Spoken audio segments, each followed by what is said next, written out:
The MOAB, Massive Ordnance Air Blast, earned its nickname, the mother of all bombs. It's a weapon designed for shock and awe, both physically and psychologically.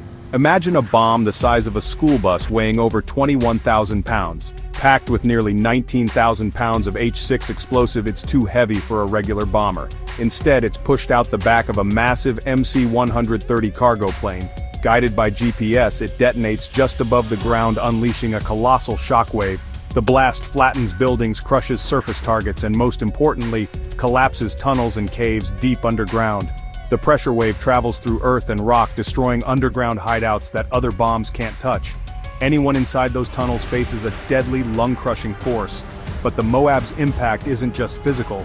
Its explosion creates a fireball and a mushroom cloud visible for miles. The sound is deafening, a message of overwhelming force. For enemies, it signals there's nowhere to hide. The MOAB is meant to break the will of those who resist, to make them believe resistance is hopeless. It's a weapon of last resort reserved for the toughest targets. For years it sat unused, a symbol of power waiting for the right moment. When deployed, it's not just about destruction, it's about sending a message. The world knows the mother of all bombs has arrived. It's the ultimate show of conventional force. But even this bomb has its limits. It can destroy, but it can't guarantee victory. The MOAB is a tool, one that changes the battlefield, but not the world. Its true power lies in the fear it inspires. April 13, 2017, Afghanistan's Akin district, a maze of caves and tunnels. ISIS-K fighters hid underground, safe from most attacks. American and Afghan forces struggled to root them out. The solution? The MOAB. An MC-130 cargo plane released the bomb over the mountains. Guided by GPS, it detonated just above the ground. The explosion collapsed tunnels, destroyed weapons, and killed dozens of enemy fighters. The Pentagon called it a success. No civilians harmed, enemy base destroyed. It was the first and only time the MOAB was used in combat. News of the strike flashed worldwide. The mother of all bombs had been unleashed. The message was clear: no hiding place is safe. The psychological impact was immediate, both for ISIS-K and America's adversaries. The world saw what the most powerful conventional bomb could do. The strike was a demonstration of power, meant to end the threat in that region. But it also raised questions about the use of such force. The MOAB's debut was as much about sending a message as it was about military necessity.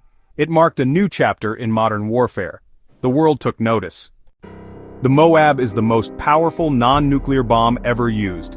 Its blast equals about 11 tons of TNT, enough to vaporize everything at ground zero. But nuclear weapons are in another league. The Hiroshima bomb, Little Boy, had a yield of 15,000 tons of TNT, over 1,000 times more powerful than the MOAB. Modern nukes are even stronger, measured in millions of tons. The difference isn't just size, it's radiation. The MOAB's destruction ends with the blast. Nuclear bombs leave behind deadly fallout, poisoning land and air for years.